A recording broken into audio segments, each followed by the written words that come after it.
Hello and welcome back to the most amazing top 10 channel on the internet. I'm your host Rebecca Felgate, and today we're talking about the top 10 scariest tribes you do not want to meet. Now I want to be clear, a lot of the tribes on this list have a very rich history, and I think that they have the right to defend their land. The don't want to meet part is basically comes in if you and I try and waltz on in and what would happen to us, because I don't think they'd like it. You can't just walk into the middle of a tribe and expect to be alright, because traditionally they don't like outsiders. Before we get into this video, why don't you let me know where you have been on vacation this year? I love a vacay chat. Have you seen any tribes? Let me know in the comment section down below. Also, while you're down there, why don't you like this video and share it with a friend, and also check out the links in our description box to our most amazing Instagrams. Stick around to the end of the video where I'm going to be reading out some comments from a previous one. Hip hip hooray. Alright, what tribes do you not want to meet on your next vacay? Coming in at number 10, we have the Chim Boo skeleton tribe. One look at this tribe sends shivers down my spine, and if I saw them in the flesh, I would very much want to run away. It seems that the Chim Boo tribe dress this way for special festivals, including the Mount Hagen festival. The paint was originally designed to psychologically intimidate enemies,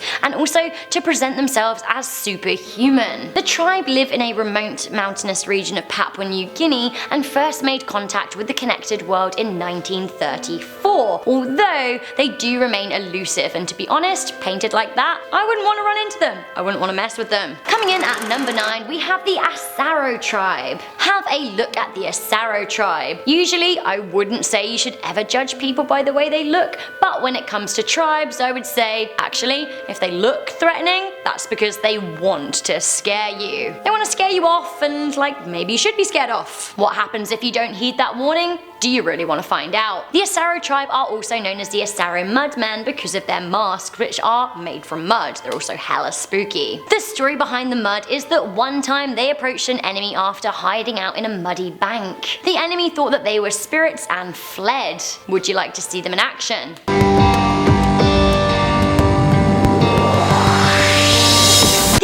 Actually pretty harmless, but their masks do make me worry. Coming in at number 8, we have the Chukchi people. The reason this tribe are on this list is because they are the only tribe in Russia that were never conquered by the Russian people, which actually must mean that they're pretty terrifying and hardcore. Historically, Russia has waged war with the Chukchi people on many occasions over hundreds of years. While some of the tribe's people were killed, they were never actually defeated. These days they live reasonably undisturbed in the Chukchi Peninsula. This is at the very north of Russia, parallel to the top of Alaska. It is cold up there. These people survive in those climates 24/7, and to be honest, to me, that makes them pretty hardcore and not to be crossed. A ghost at number 7, we have the Night Marchers. I really enjoy this, something different for this list. Often called the Night Marchers, the Hawakapo are ancient Hawaiian warriors that now are jobbed with escorting newly dead spirits into the afterlife. These are a more musical band of Grim Reapers. The Hawakapo are also known as torchbearers, and they walk across the land carrying, you guessed it, torches, but also weapons and drums which they play and chant. There have been sightings of these ghostly torchbearers, but if you ever come across one, you must not look them in the eye,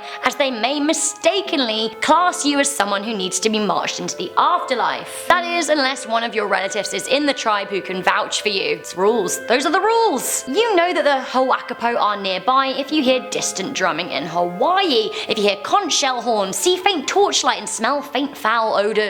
Rumours and reports of torchbearer sightings have been rife over the years and are absolutely ingrained in Hawaiian folklore. Unless you want to be marched down into heaven or hell or wherever they're going, I would say stay away from the tribe. Coming in at number 6, we have the Kuru Bow or the Dasala tribe. The Kuru Bow, also known as the Dasala tribe, are well known for their big clubs, as in big sticks. The Kuru Bow are one of the most isolated tribes in the world, and they do not want to be contacted. The tribe are visually scary to look at. They paint themselves with red dye made from the ruco plant. The tribe lives in the western Amazon basin and regularly have clashes with other local tribes. They use their clubs to beat people to death. They They're also fond of the humble poison dart. The tribe are hostile to outsiders, and in recent history they have beat to death 3 loggers and workers from Funai, a Brazilian government initiative to protect indigenous tribes. Coming into number 5, we have the Surma tribe. The Surma live in the Bench Magi zone of the southern nations, nationalities and peoples regions of Ethiopia. The tribe are particularly scary and dangerous, especially if you're an outsider like us, because instead of clubs, spears or darts, the bands have automatic guns.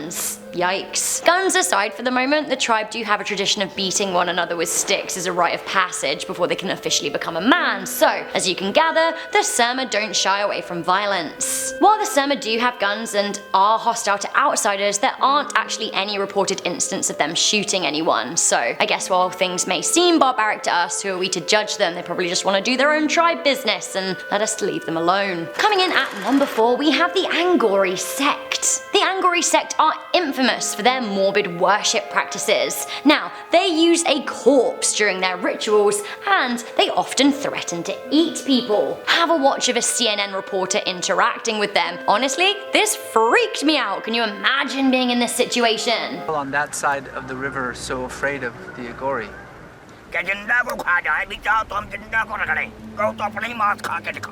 That's right, he actually said that I'd be terrified. The reporter then starts asking questions which are not met with a happy response. Have a listen. Why do...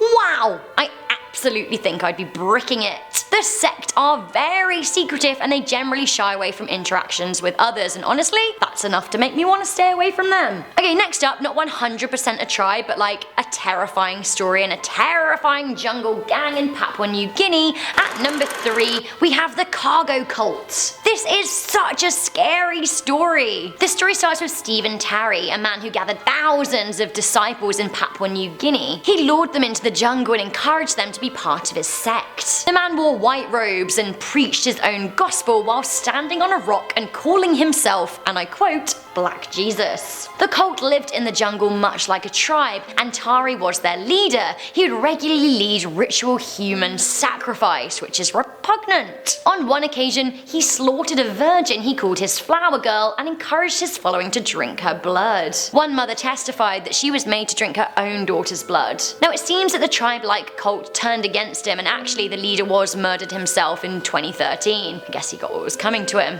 Okay, at number 2, I've put a tribe you've probably heard of. I'm saving one at number 1 that you might not have heard of. Getting a lot of press, we have the Sentinelese tribe. So you may have heard of this tribe in regards to the recent murder of John Allen Chow. He was a 26-year-old American missionary who was sent by the All Nations group to make contact and live with amongst the tribe. Basically, they were hoping to convert them to Christianity, which really wasn't a good idea because they killed him. This is the theme with people who come too close to this tribe. Now, the North Centennial Island is amid the Indian Ocean and has been home to the tribe for around 60,000 years. Until recently, the tribe has only been spotted through far-off images. But people keep getting closer and closer to them these days, and they don't like it. They've been known to fire arrows at low-flying planes. It's hard to contact a tribe who have literally no interest in communication, but most of those who have tried just haven't lived to tell the tale. Some have met their fury by accident. For example, in 2006, 2 fishermen who were illegally harvesting crabs were killed by the tribe. Now Chow, the missionary, is the most recent victim. He kept a journal of his attempts to contact the tribe, and he sang songs and offered them the Bible, but actually, instead, they shot and pierced the holy book with an arrow. I think this should have been a warning to him, but he persisted to no avail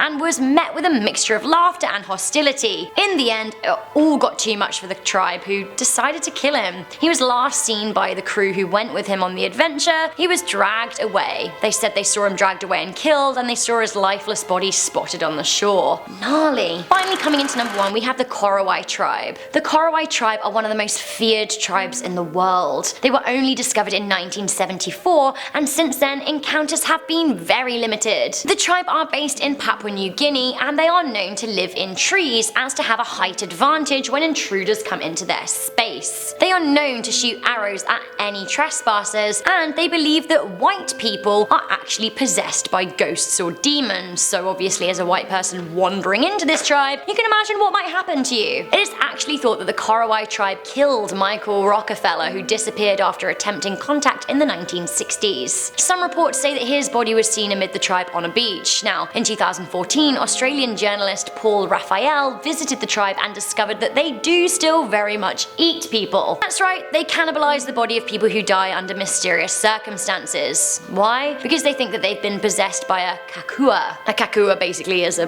bad spirit. The logic is they must eat the kakua as the kakua ate the person who died. It's an act of revenge. Everything is eaten by the tribe except the hair, nails, and penis. Do you want to stumble across this tribe? Rather you than me. So guys, that was the top 10 scariest tribes. Which of these did you find the scariest? Do let me know in the comments section down below. Now, part of me really loves making these videos because I really feel like we can learn something about other cultures. The other part of me doesn't want to point at them and say that they're scary. I guess they're only scary to us because we're outsiders, and quite fairly, they just want to be left alone. Tribes are part of our history as humans, and I wonder for how much longer they will continue to exist if we keep on interfering and encroaching on their territory. So guys, that was that. Do let me know who you thought was the scariest, and also do let me know where you are going on vacation this year. I'm honestly really interested. I love vacay chat. Before I go, I'm just gonna read some quick comments from one of my most recent videos. That was the scary curse websites you should never visit. Investing Hustler said, challenge accepted, I will visit these websites. Don't do it! But also, maybe do it and tell me what happens. You can be our most amazing case study. I hope you survive, fingers crossed. Robert Hernandez said something very sensible. They said, I never search for anything on these sites that you guys do lists for. I don't need that type of negativity in my life, but I do love the channel. Honestly, it's enough for me to tell you never to visit them and for you to listen. That's what I hope for. Michael J. Bellani said, I love this video because why not? Also, it's Queen Rebecca. Ah, you're too kind. Thank you, my royal, most amazing subjects. Good, great. Thank you all for watching this video once again. Do leave a thumbs up on it, share it with a friend, and I will come back and see you guys very soon. Bye!